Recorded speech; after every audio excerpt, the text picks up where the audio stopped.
Good morning. Good morning from the Hideaway and also from Mr. Bill and I on historic Savannah Avenue.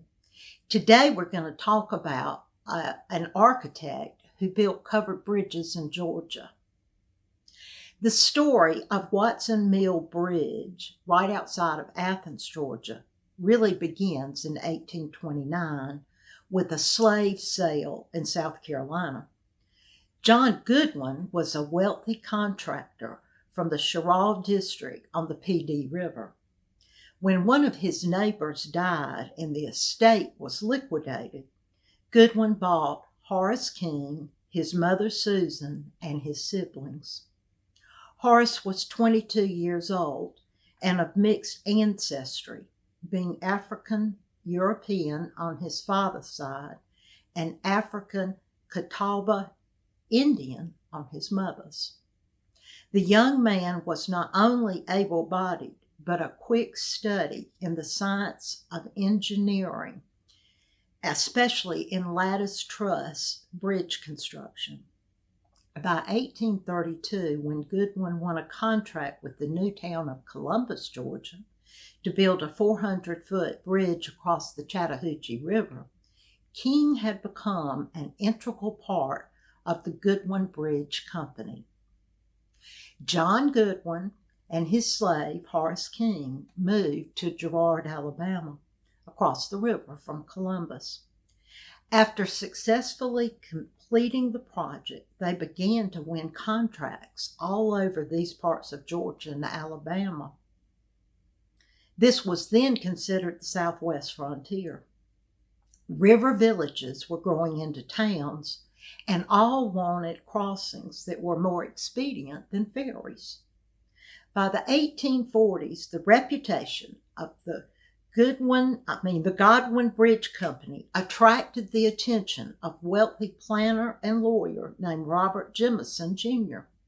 He went into business with Godwin as the company's lumber supplier. In 1845, Godwin had financial trouble due to his investment in a failing railroad line. Jemison offered to help him by buying Horace King for $6,000.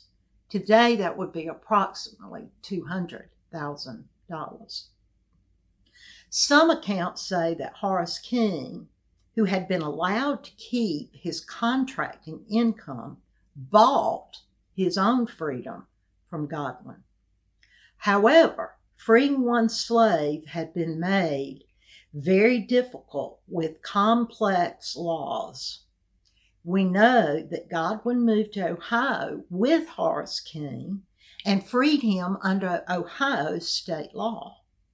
Then they returned to Alabama, where Jemison, a state senator, pushed King's emancipation through the Alabama General Assembly. As of 1846, Horace King would never again face the threat of being sold to settle a master's debts. Wow, thank heavens we've come a long way. The three men, Godwin, King, and Jemison, continued their construction projects, but Godwin never regained his former prosperity. When he died in 1849, his former slave, Horace King, erected a tall marble column on his grave to remember his love and gratitude he felt for his lost friend and former master. Out of love for the former slave, Godwin's heirs were worried that King might yet be seized to settle their father's numerous debts, despite him being double emancipated. This was during the time when the Civil War was imminent. They recorded in the county courthouse in Alabama that King was a free man and freed from all claims held by us. They truly loved this former slave. Horace King founded his own bridge construction company and employed his 5 children in the firm. The Civil War slowed them down, but when it was over, the King family was sought out to rebuild bridges that had been damaged or destroyed during the war in Georgia, Alabama, and Mississippi. In 1871, Washington King was living with his family in Athens, Georgia. The same year, Gabriel Watson bought a nearby gristmill on the South Fork of the Broad River. Watson expanded the operations to include flour and corn mills, a wood shop, and a cotton gin. In 1885, the county awarded Washington King the contract to build a bridge. The resulting 228-foot span was called a kissing bridge because its covered length allowed sweethearts time for a bit of romance in the crossing. Don't you love that? King improved the plans by requiring that the exterior weatherboard be planed to better shed water. The fact that it was built by a black man seems to have figured into its use during the segregationist decades of Georgia. Listen to this. The water above Watson's Bridge was a swimming hole for black children for many years. In contrast, the Broad River Bridge on Highway 172 was where the white boys went swimming.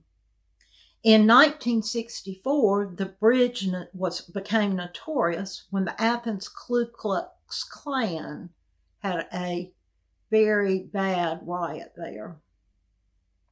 Washington King built another bridge in Athens, Georgia, known as Effie's Bridge.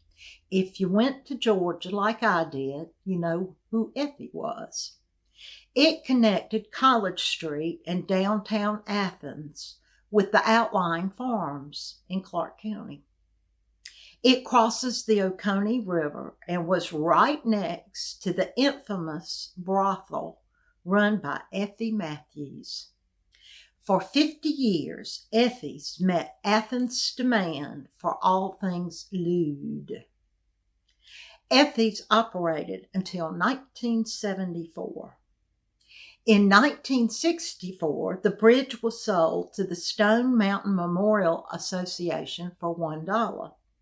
This story gets better and better. It was moved and restored. Now remember, this bridge was built by the son of a former slave. It is now part of the world's largest tribute to the Confederacy. Finally, in January of 2019, the Stone Mountain directors gave credit to the bridge's origin by renaming the bridge at Stone Mountain the Washington King Bridge. Hallelujah.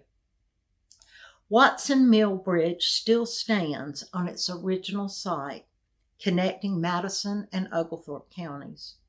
For well over a century, it's been a place for social events like family reunions, weddings, and picnics. It's kept by the State Park System of Georgia. Don't miss it on a trip to Athens. Thanks for sharing time with me. Hope you learned something today. I sure did.